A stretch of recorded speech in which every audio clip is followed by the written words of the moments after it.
Студио Костадинка е место каде вештината за совршена коса дополната со креативен и софистициран мејкап прерасна во комплетен стајлинг, кој редовно остава без воздишки, топли или ладни тонови, кратка или долга коса. Погледнете го интервјуто и дознајте детали за трансформација од прва рака.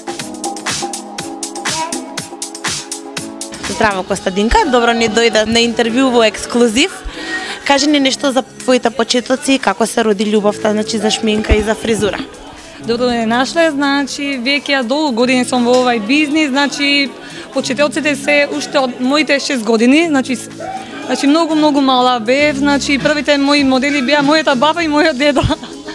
Така да, потоа продолжи со гимназија, од гимназија се преправив на Академија Леонтич, каде таму студирав на Академијава, потоа бев како еден од учениците од Академијата, како вработен во Академијава. А потоа, после толку години, одлучи да си отворам своје студио, така да сега на 1 декември ќе го славиме третиот роден ден.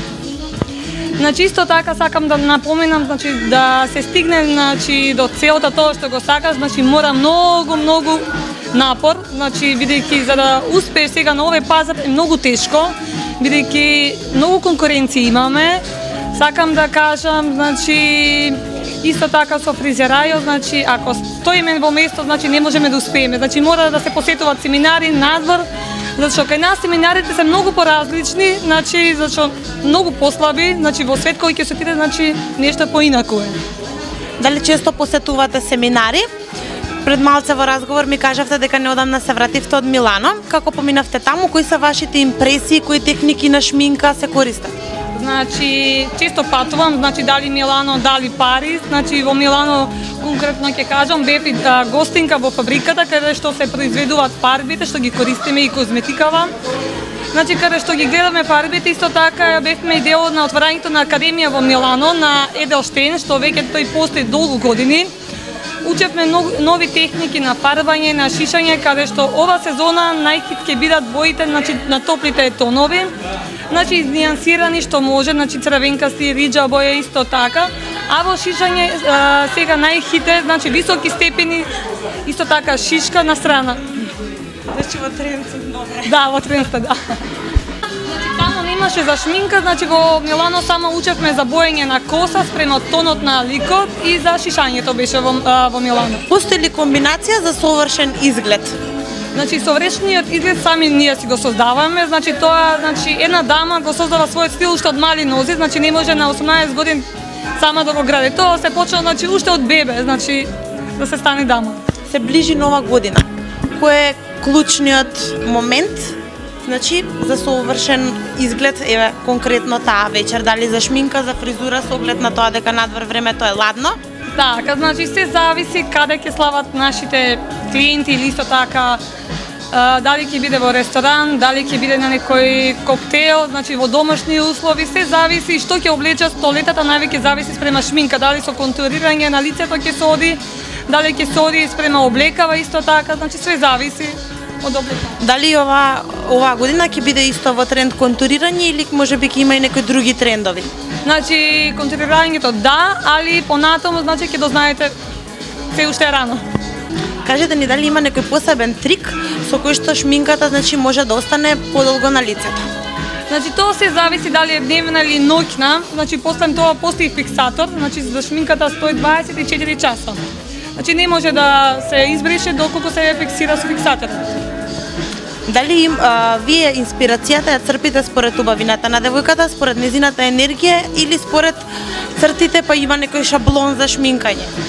Се зависи од цртите на ликот, дали инспирацијата или тоа исто така да, али навеќе спрема обликот на ликот и цртите. А дали мислите дека треба во шминката да се истакнуваат вегите? Сега во моментов е тренд јапонско тетовирање, што мислите вие за тоа? Искрено ви кажам да, мене тоа навистина ми се допаѓа, плава девојка со црни веги, искрено да, ми се допаѓа и тоа е сега највеќе тренд и кај нас и надвор во светот. Изминатиот период во тренд се омбре, бајалаш и екаил. Дали ова година ќе опстои тој тренд или можеби ќе се појават некои други трендови? Бајалажот веќе постои од 2009 година, али кај нас во Македонија е дојдено, пред една година. Во Истанбул веќе тоа се работи од 2009 година, така да и во академијата каде што работев, ние ја почнавме техниката уште во 2009 година, така да веќе тоа ни е поминато за нас. Али ЕКИЛ исто така е доста барана на пазарот и сите наши девојки што никогаш немаат ништо направено, ја сака техниката ЕКИЛ бидејќи поприродно делува. Дали во студиото имате вработени или се тоа го работите сама? Искрено да кажам, во студиото имаме, значи имам партнер, значи заедно што го водиме студиото, тоа е Филип Боневски, значи тој ми од самиот старт заедно го работиме. 3 години сме заедно во студиото. Што би им препорачале на девојките, значи за оваа зима? За оваа зима би препорачале на девојкеве искрено, значи косите или црвенкасти, топли тонови да се сврбат и да си ги шишат своите коси. Бидејќи во зимниот период искрено сакам да кажам, највеќе се оштетуваат косите, дали се под капа или магла, највеќе пукат врвовите. Најдобро би препорачала барем еднаш месечно или на месец и пол да се обновуваат врвовите. Искрено да кажам, да, асиметричните фризури веќе се во тренд надвор во Македонија и високите степени. Значи колку е пократка косата, значи толку поголем стил добива девојката, значи повеќе со стил девојка е изградена. Значи долгата коса веќе е до 18 години за тинејџери. Јас сум Костадинка Младенова од студио Костадинка, а вие читајте и гледате ексклузив.мк.